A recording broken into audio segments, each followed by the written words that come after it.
जय माता दी। सर्वमंगल मांगल्ये शिवे सर्वार्थ साधिके शरण्ये त्र्यंबके गौरी नारायणी नमस्तुते। जय माता दी।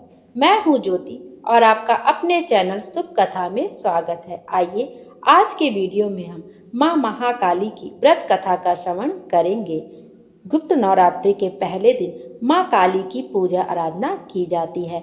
आज के वीडियो में हम माँ महाकाली की उत्पत्ति की कथा का श्रवण करेंगे। श्री मार्कंडेय पुराण एवं श्री दुर्गा सप्तशती के अनुसार काली माँ की उत्पत्ति जगत जननी माँ अम्बा के ललाट से हुई थी। पौराणिक कथा के अनुसार शुंभ निशुंभ दैत्यों के आतंक का प्रकोप इस कदर बढ़ चुका था कि उन्होंने अपने बल छल एवं महाबली असुरों द्वारा देवराज इंद्र सहित अन्य समस्त देवता गणों को निष्कासित कर स्वयं उनके स्थान पर आकर उन्हें प्राण रक्षा हेतु भटकने के लिए छोड़ दिया। दैत्यों द्वारा आतंकित देवों को ध्यान आया कि महिषासुर के इंद्रपुरी पर अधिकार कर लिया है। तब दुर्गा ने ही उनकी मदद की थी।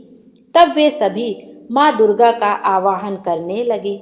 उनके इस प्रकार आवाहन करने से माँ देवी प्रकट हुई एवं शुंभ निशुंभ के अति शक्तिशाली असुर चंड तथा मुंड दोनों का एक घमासान युद्ध में नाश कर दिया।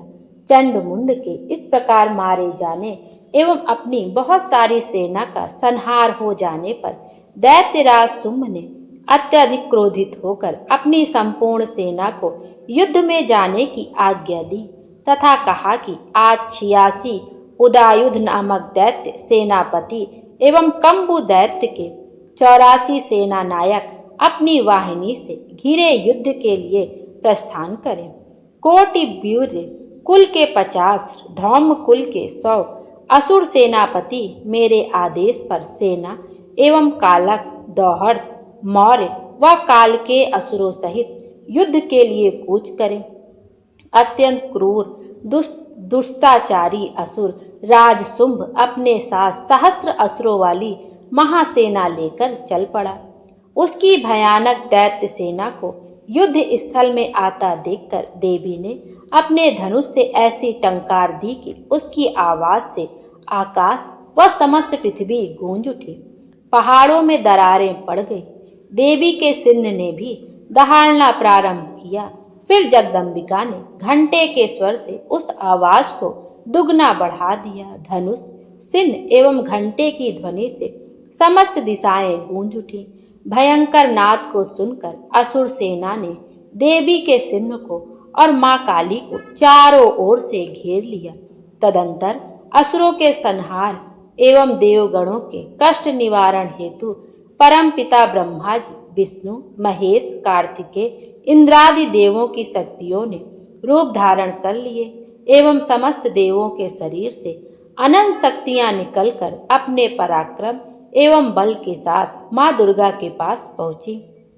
तत्पश्चात समस्त शक्तियों से घिरे शिव जी ने देवी जगदम्बा से कहा कि मेरी प्रसन्नता हेतु तुम इस समस्त दानव दलों का सर्वनाश करो। तब देवी जगदम्बा के शरीर से भयानक उग्र रूप धारण किए चंडिका देवी शक्ति रूप में प्रकट हुई। उनके स्वर में सैकड़ों गीदड़ों की भांति आवाज आती थी। असुरराज शुंभ निशुंभ क्रोध से भर उठे। वे देवी कात्यायनी की ओर युद्ध हेतु बढ़े। अत्यंत क्रोध में चूर उन्होंने देवी पर बाण, शक्ति, शूल, फरसा, ऋषि आदि अस्त्रों शस्त्रों द्वारा प्रहार प्रारंभ किया। देवी ने अपने धनुष की टंकार से एवं अपने बाणों द्वारा उनके समस्त अस्त्रों शस्त्रों को काट डाला जो उनकी ओर बढ़ रहे थे। माँ काली फिर उनके आगे आगे शत्रुओं को अपने शूल आदि के प्रहार द्वारा विदीर्ण करती हुई व खड्ग वाक से कुचलती हुई समस्त युद्ध भूमि में विचरने लगी। सभी राक्षसों, चंड मुंड आदि को मारने के बाद उन्होंने रक्त बीज का भी वध कर दिया। शक्ति का यह अवतार एक रक्त बीज नामक राक्षस को मारने के लिए हुआ था। फिर शुंभ निशुंभ का वध करने के बाद भी जब माँ काली का गुस्सा शांत नहीं हुआ तब उनके गुस्से को शांत करने के लिए भगवान शिव उनके रास्ते में लेट गए और काली माँ का पैर उनके सीने पर पड़ गया। शिव जी पर पैर रखते ही माता का क्रोध शांत होने लगा। ब्रह्मा जी के शरीर से ब्राह्मी, विष्णु से वैष्णवी, महेश से महेश्वरी और अंबिका से चंडिका प्रकट हुई। पल भर में सारा आकाश असंख्य देवियों से आच्छादित हो उठा। ब्राह्मणी ने अपने कमंडल से जल छिड़का, जिससे राक्षस तेजहीन होने लगे।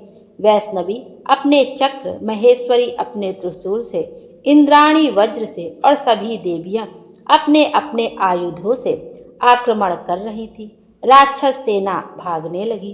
तब रक्तबीज ने राक्षसों को धिक्कारा कि वे स्त्रियों से डरकर भाग रहे हैं। रक्तबीज हमला करने आया तो इंद्राणी ने उस पर शक्ति चलाई, जिससे उसका सर कट गया और रक्त भूमि पर वह गिर पड़ा। किंतु पूर्व वरदान के प्रभाव से उस रक्त से फिर एक रक्तबीज उठ खड़ा हुआ और अट्टहास करने लगा। जैसे ही शक्तियां उसे मारती, उसके रक्त से और असुर उठ खड़े होते। जल्द ही असंख्य रक्तबीज सब ओर दिखने लगे। मां चंडिका ने श्री काली से कहा कि इसका रक्त भूमि पर गिरने से रोकना होगा, जिससे और रक्तबीज ना जन्मे। देवी ने काली ने कहा कि आप सब इन्हें मारे, मैं एक बूंद रक्त भी भूमि पर ना पड़ने दूंगी। और ऐसा ही हुआ भी। जल्द ही सारे नए रक्तबीज युद्ध में मारे गए। तब रक्तबीज समझ गया कि काली उसे पुनर्जीवित नहीं होने दे रही है, तो वह चंडिका को मारने दौड़ा। तब चंडिका ने उसे मार दिया और काली ने रक्त को भूमि पर न गिरने दिया। देवता चंडिका की जय जयकार करने लगे। बोलो माँ काली की जय। गुप्त नवरात्रि के पहले दिन माँ काली की कथा का श्रवण अवश्य करना चाहिए।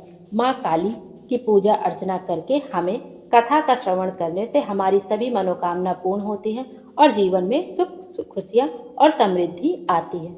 बोलो माता रानी की जय। माता रानी हम सब की मनोकामना पूर्ण करें और हमारे जीवन को खुशियों से भर दें। Thank you.